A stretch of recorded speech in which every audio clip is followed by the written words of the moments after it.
Hi friends, మేము చేసే interesting videos మీ మొబైల్లో నోటిఫికేషన్గా రావాలి అంటే మా ఛానల్ని సబ్స్క్రైబ్ చేసుకోండి. అలాగే పక్కనున్న బెల్ ఐకాన్ని క్లిక్ చేయండి.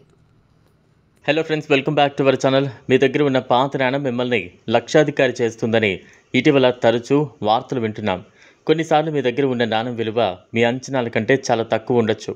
అయితే పాత నాణాలు కొనేవారు ఎలాంటి నాణాలకు ఎక్కువ ధర చెల్లిస్తారో తెలుసుకుందాం. 1933లో గవర్నర్ జేడబ్ల్యూ కెల్లీ సంతకంతో ముద్రించిన ₹1 నోటుకు 1943లో విడుదల చేసిన దేశ్ముఖ్ సంతకంతో కూడిన ₹10 నోటుకు అధిక ధర చెల్లించేందుకు సిద్ధంగా ఉన్నారు.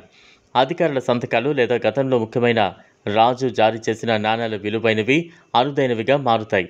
మీ దగ్గర పాత ₹5 లేదా ₹10 కాయిన్లపై వైష్ణోదేవి బొమ్మ ఉంటే దాని డిమాండ్ చాలా ఎక్కువగా ఉంటుంది. వైష్ణోదేవి కాయిన్లను ప్రభుత్వం 2002లో ముద్రింపజేసింది. ఆ కాయిన్ తమ దగ్గర ఉంటే అష్టైశ్వర్యాలు తమతో ఉంటాయని చాలామంది నమ్ముతున్నారు. అందువల్ల దీనికి విపరీతమైన డిమాండ్ ఉంది. 18వ శతాబ్దపు నాణం ధర 10 లక్షల వరకు డిమాండ్ ఉంది. పాత రూపాయి కాయిన్పై జవహర్లాల్ నెహ్రూ బొమ్మ ఉంటే దాని విలువ 11 లక్షల వరకు ఉంది.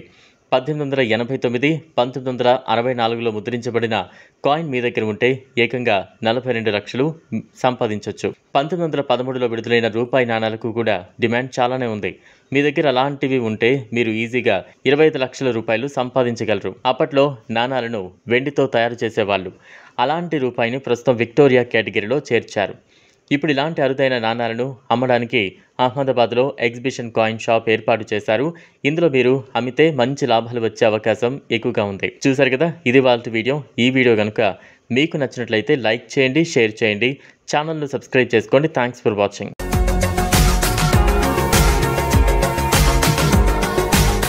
మరిన్ని అప్డేట్స్ కోసం మా ఛానల్ని సబ్స్క్రైబ్ చేయండి.